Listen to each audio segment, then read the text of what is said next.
مگر یہ لڑائیاں کوئی ہاتھ پاؤں کی لڑائیاں نہیں تھیں، یہ بہت وحشی لڑائیاں ہوتی تھیں، اس میں تیر، بڑی بڑی تلوار استعمال ہوتی تھیں اور خوب خون بہتا تھا، اور ہر گلیڈیٹر کا جو پروگرام تھا، جو ہر ایونٹ کے اندر کثیر تعداد میں جو گلیڈیٹر تھے وہ اسٹیڈیم کے اندر ہی لڑائی کے دوران زخموں کی تاب نہ لاتے ہوئے مر جاتے تھے، اور بہت سے لوگ جو تھے وہ زخمی ہو جاتے تھے، اور اس خون خواری سے، اس تکلیف دہ گیم سے جو امیر طبقہ خوش ہوتا تھا، انجوائے کرتا تھا، انٹرٹینمنٹ تھی ان کے لیے، لیکن یہ جو اسپارٹیکس ہے وہ بھی غلام تھا، وہ بھی گلیڈیٹر تھا، وہ بھی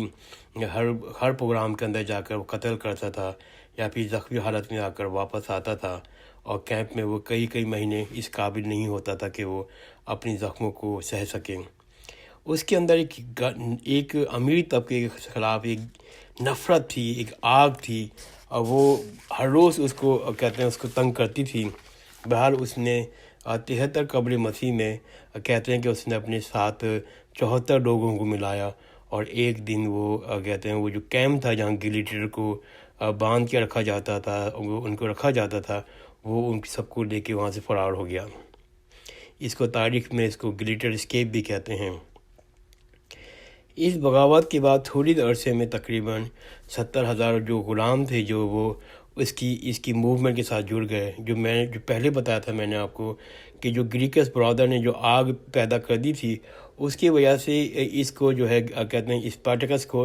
بہت ٹائم نہیں لگا اپنی فوج بنانے میں، اور اوور دا پیریڈ جو ہے وہ آپ کو 70 سے 80 ہزار، اب کچھ تاریخ دان لکھتے ہیں کہ لاکھ میں لوگ تھے وہ غلام ان کے ساتھ جڑ گئے۔ جو کور گروپ تھا جو گلیڈیٹر کا تھا، جو اس تحریک کا تھا، وہ اسپارٹیکس کے فرینڈس تھے جو گلیڈیٹر تھے، لیکن باقی جو لوگ تھے وہ غلام تھے جو اوور دا پیریڈ اپنی غلامی سے تنگ آ چکے تھے، اور وہ چاہتے تھے کہ ان کی بھی اپنی زندگی ہو، آزاد زندگی ہو، اس کے حقوق کے لیے وہ لوگ پھر ان کے گلیڈیٹر کے ساتھ جو ہے اسپارٹیکس کے ساتھ جڑ گئے۔ شروع میں تو رومن کو اندازہ نہیں تھا کہ یہ اتنی بڑی فوج بنے گی، انہوں نے ایک چھوٹی سی فوج ان کو کچلنے کے لیے، اس بغاوت کو ختم کرنے کے لیے بھیجی، لیکن وہ فوج زیادہ مزاحمت نہیں کر سکی، اور اسپارٹیکس اور اس کے ساتھیوں نے اس کو پوری طرح سے شکست دی۔ اس کے بعد ایک سلسلہ چلا، کئی سال تک فوجوں کا مقابلہ رہا اسپارٹیکس کے ساتھ، اور اس جو سیریز تھی پھر ایک مین وار بھی ہوئی، اور جو روم کی فوج کے ساتھ اس کی لڑائی ہوئی، اور جس میں اسپارٹیکس نے بری طرح سے رومن فوج کو شکست دی۔ اس وار کو جو اکثر میں تاریخ میں کہا جاتا ہے وہ تھرڈ سروائل وار بھی کہتے ہیں، اس وار کو گلیڈیٹر وار بھی کہتے ہیں، اور اس وار کو دی وار آف اسپارٹیکس بھی کہتے ہیں۔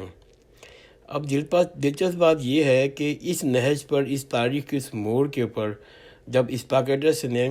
اگر یہ فیصلہ کرتا کہ وہ آگے بڑھ کے روم پہ چڑھائی کر دے، روم پر قبضہ کر لے، تو تاریخ دان کہتے ہیں اسپارٹیکس کے لیے کوئی دشواری نہیں تھی، جبکہ وہ خود کپوا روم کا ایک شہر ہے وہاں پر موجود تھا۔ لیکن اسپارٹیکس نے ایک الگ اور دلچسپ فیصلہ کیا، بلکہ عجیب فیصلہ کیا، آج تک جو ہے تاریخ دان جو ہے، جو ہسٹورین ہے، اس گتھی کو سلجھا نہیں سکے کہ اگرچہ روم کے پاس فوجیں تقریباً ختم ہو گئی تھیں، اگر فوجیں موجود بھی تھیں تو وہ اتنی نہیں تھیں کہ وہ جو ہے اسپارٹیکس جو ہے اس کا مزاحمت کر پاتی، گو کہ اس وقت رومن سینیٹر نے، ان کے گروپ نے ایک آرڈر بھی پاس کیا تھا، فوجیں موجود تھیں اسپین کے اندر بھی، اور انہوں نے اسپین سے اور باقی دوسرے علاقوں سے فوج کو بلانے کا آرڈر بھی پاس کر دیا تھا، لیکن وہ فوجیں آن دا وے تھیں، وہ پہنچی نہیں تھیں۔ اگر اسپارٹیکس قبضہ حملہ کرتا ہے آپ کے روم کے اوپر، وہ آرام سے کہتے ہیں وہ قبضہ کر لیتا، اور کیونکہ روم کے اندر کوئی فوج موجود نہیں تھی جو اسپارٹیکس اور اس کی فوجوں کا مقابلہ کر سکتی، کیونکہ اوور دا پیریڈ اسپارٹیکس نے اور اس کے ساتھیوں نے روم کی بہت نقصان پہنچایا تھا، اور روم کے اس قابل نہیں چھوڑا تھا کہ وہ دفاع بھی کر سکیں۔ مگر تاریخ دان اور میرا جیسا اسٹوڈنٹ جو ہے آج بھی سوچنے مجبور ہے کہ اسپارٹیکس نے آگے بڑھ کے روم پہ قبضہ کیوں نہیں کیا، اور اس نے فیصلہ کیا کہ وہ ساؤتھ کی طرف چلا جائے گا اور اٹلی سے نکلنے کی کوشش کرے گا۔ تاریخ دان کہتے ہیں، اور میں بھی اس کنکلوژن میں پہنچا ہوں جو اس کی میں نے اسپارٹیکس کے لائف کو پڑھا، اس کی ساتھیوں کے لائف کو پڑھا،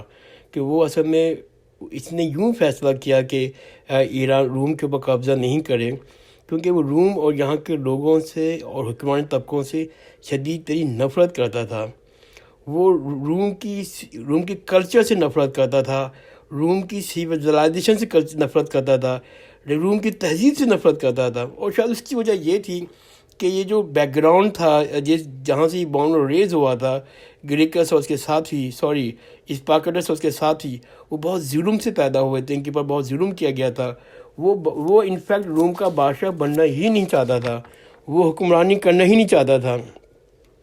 اس کو انفیکٹ جو لوگ تھے، جو اسپارکٹس کے جو لوگ تھے، وہ تاریخ دان کہتے ہیں وہ اپنے آپ کو ڈس ایسوسیٹ کرنا چاہتے تھے روم کے ساتھ. اب وہ روم کے لوگوں کو اور ان کی شکل دیکھنا پسند نہیں کرتا تھا. تو اسپارکٹس کے ساتھیوں نے فیصلہ کیا کہ وہ اٹلی چھوڑ کر چلا جائے گا اور بہت دور چلا جائے گا، وہاں پر اپنی غلامی کو اپنی آبادی خود بنائے گا، وہاں اپنی حکمرانی خود بنائے گا اور وہاں پر اس کے برابر حقوق ہوں گے. لیکن دکھ کی بات ہے کہ وہ ایسا نہیں ہوا، کیونکہ اسپارکٹس جن لوگوں کے ساتھ اس نے معاہدہ کیا تھا کہ وہ سمندر جو بیچ میں میڈیٹرین سی ہے، پھر اس کو دوسری طرف جو سسلی ہے وہاں پر اس کی فوج کو لے کے جائیں گے. اس نے معاہدہ کیا تھا ایک سسلین پائریٹس کے ساتھ. انہوں نے اس کے ساتھ غداری کی، دھوکہ دیا اور وہ پیچھے سے رومن حکمرانوں کے ساتھ مل گئے. اور تاریخ میں لکھا ہوا ہے کہ حکمرانوں نے ان کو پیسے دے کر، ان کو باقی چیزیں دے کے اور ان کو خرید لیا. اور اسپارکٹس اس کی جو فوجیں ہیں، یہ بہت لمبی ہسٹری ہے، میں تو کوشش کر رہا ہوں کہ 10 منٹ کے اندر اس پوری ہسٹری کو بیان کر لوں. لیکن بہت عرصے تک اسپارکٹس نے مزاحمت کی، لیکن اوور دا پیریڈ جا کر وہ سمندر کے اندر ایک طرف رومن فوجیں تھیں، دوسری طرف پائریٹس سے ان کے درمیان ٹریپ ہو گیا. اور وہاں پر اس اسپارکٹس کو اور اس کے ساتھیوں کو، ان غلاموں کو بہت بڑی شکست ہوئی. اور اسپارکٹس کی شکست کا نتیجہ یہ ہوا کہ تاریخ میں لکھا ہوا ہے کہ 6000 ساتھیوں کو اس میں رومن میں کورٹ کے اندر کیس کیا گیا اور پھر ان کو ایک سیلر پر لٹکا دیا گیا. اور کچھ لوگوں کو وہاں کے اصول کے مطابق آڑے سے ان کی جسم کو چیر دیا، آڑے سے ان کے جسم کے ٹکڑے کر دیے. اور ایک جو کہتے ہیں ایک واقعہ لکھا ہوا ہے کہ جو باقی لوگوں کو جو کروسیڈ پر ان کو جو چڑھا کر مارا تھا، وہ ایک ایپائن وے ہے، ایک قدیم تاریخی روڈ ہے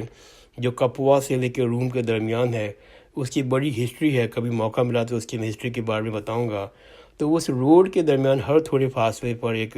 سلیب لگا کے اس کے ساتھیوں کو، جو گریکس کے ساتھ جو اسپارکٹس کے ساتھیوں کو لٹکا کے مار دیا.